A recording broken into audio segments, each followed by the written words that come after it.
George Orwell's novel 1984 portrays a future society where everything is controlled by an ominous government that's represented by a friendly-looking fellow named Big Brother, where everybody's watched. Even the television set has a camera on it that watches everything that you do.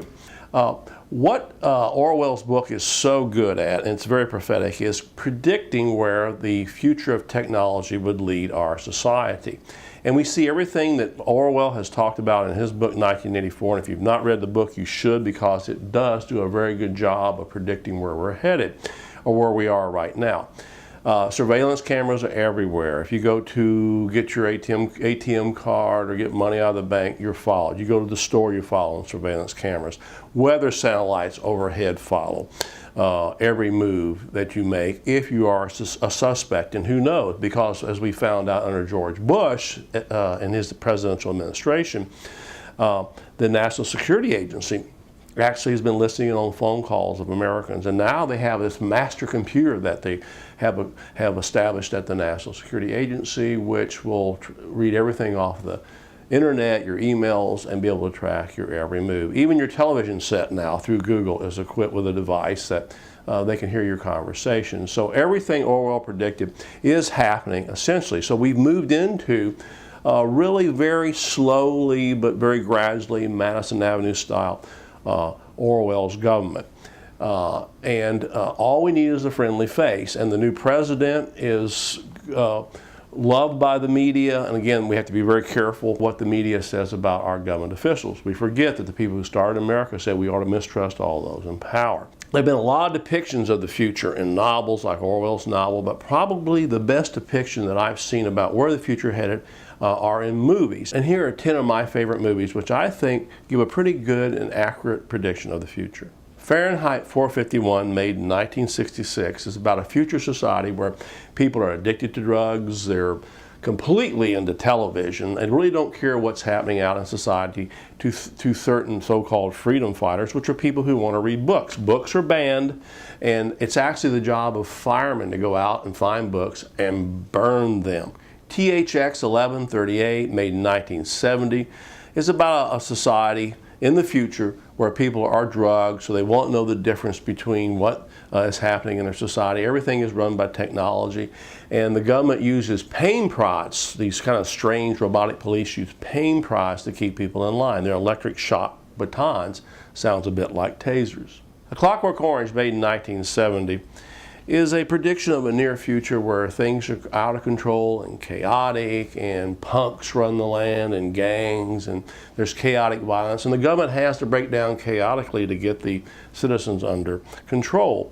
And what we find in this movie is what we've seen in our own times. Torture is used to reprogram people and make sure they do fall in line. Soylent Green, made in 1973, is about a society that is essentially broken down where mega corporations control everything, and the primary food is Soylent Green. And we find out at the end of the movie what Soylent Green is really made of. And it's kind of a prediction of where the mega corporations may be leading us in terms of our freedoms and what we consume. Blade Runner, made in 1982, is about a future controlled by the mega corporations, where replicants or artificially created human beings are sent to off-world places and other things to do the menial jobs. And all of a sudden, some of these replicants get a mind of their own and want to fight back. And special police called Blade Runners go out and exterminate them.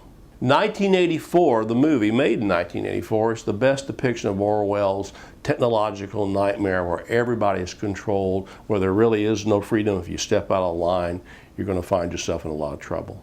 Brazil, made in 1985, is a depiction of the near future where an ominous government controls everything, similar to Orwell's novel in many respects, but where a hapless clerk like Walter Mitty goes into dreams and tries to escape the crazy confined world he's in. This movie really is a longing for more innocent times when people had true freedom. V for Vendetta, made in 2006, is about a near future where things are controlled by an ominous state and mega corporations, and one lone individual, a fellow named V, decides he's going to fight back, dons a mask, and actually becomes a terrorist.